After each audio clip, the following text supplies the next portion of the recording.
Носителите на јавни функции и раководители на институции, луѓе од невладиниот сектор кои на некој начин се главни, денес заборавија на оние кои се гладни. Токму на светскиот ден на гладните, локалните власти од 130 земји во светот секоја година на овој ден повикуваат на зголемување на активности за постигнување на нулта глад до 2030 година. На 74 годишнината од основањето на ФАО во источниот дел од нашата држава, која е членка на оваа светска организација, денес не се забележани никакви активности за намалување на гладот, кои ќе значат токму денес да се обезбеди храна за сите.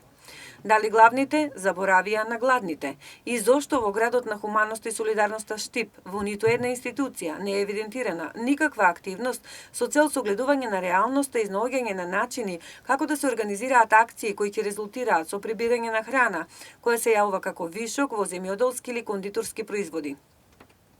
Оваа пракса е вообичаена во соседните земји секаде во светот. Во Скопје успешно екзистираат популарните банки за храни, каде се направени анализи на ниво на нашата држава, кои потврдуваат дека секој 10 граѓанин е гладен, а наспроти трпењето на гладта во Македонија се фрла вишок на храна во количина од 50.000 тони, кои се сосема доволни во текот на целата година да прехранат 45.000 жители во Република Северна Македонија.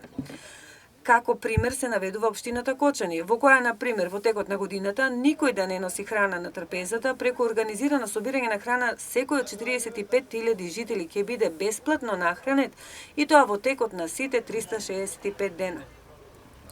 По ова излегува дека нашата држава и не е баш толку сиромашна, туку неорганизирана и неефекасна. Таква е состојбата на локално ниво, недостасува организираност, иницијатива и акција. Да, во таа насока мислам дека кај луѓето кои што се јават тие вишци на храна нема дилема дека е подобро да се тие искористат наменски отколку да се фрлат. Меѓутоа, она што можеби недостасува во моментот е да се тие луѓе организираат и тие нивни добри намери да се канализираат преку некаква иницијатива која што да, не е важно од каде ќе потека, дали од општината или од некоја организација, некој здружение граѓанско, меѓутоа факт е дека има простор за една таква активност која што ќе нема да го реши проблемот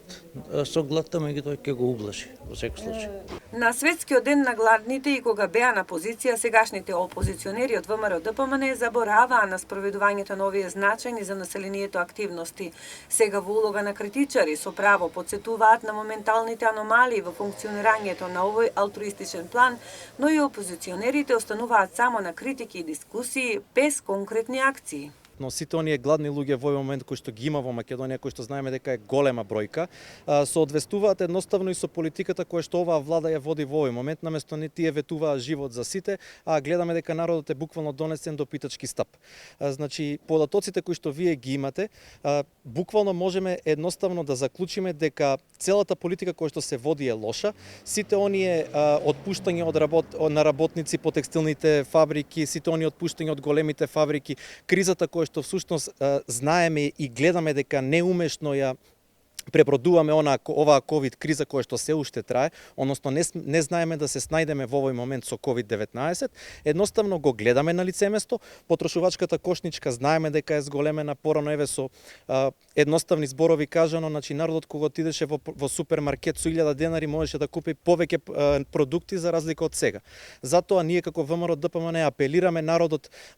да реагира доколку има некаде ситуации каде што неправедно е отпуштен од работа, со цел за да може да му се помогне, и ние како партија сите наши механизми можеме да ги овозможиме на граѓаните на Македонија, се со цел да можат поумешно да совладаат оваа COVID-19 криза во Македонија. Инаку, за разлика од 12 општини од источниот регион, интенцијата за организирано функционирање денес ја оправдаа само кавадарчани. Тие преку онлайн дискусија се согласија дека земјоделските производи што остануваат неоткупени, па дури они кои се наоѓаат по нивите, а не се собираат, може да бидат достоен оброк и да се најдат на трпезите на оние на кои што им се најпотребни. Само минатата година фрлени се 50 тони јаболка. Процесот како од нивата да заврши на трпезата е веќе отпочнат со креирање на закон за донирање на вишокот на храна, но по патот до трпезата треба да се изводи уште многу. А тоа можеме да го направиме само доколку делуваме заедно од една страна граѓанскиот сектор, од друга страна институциите.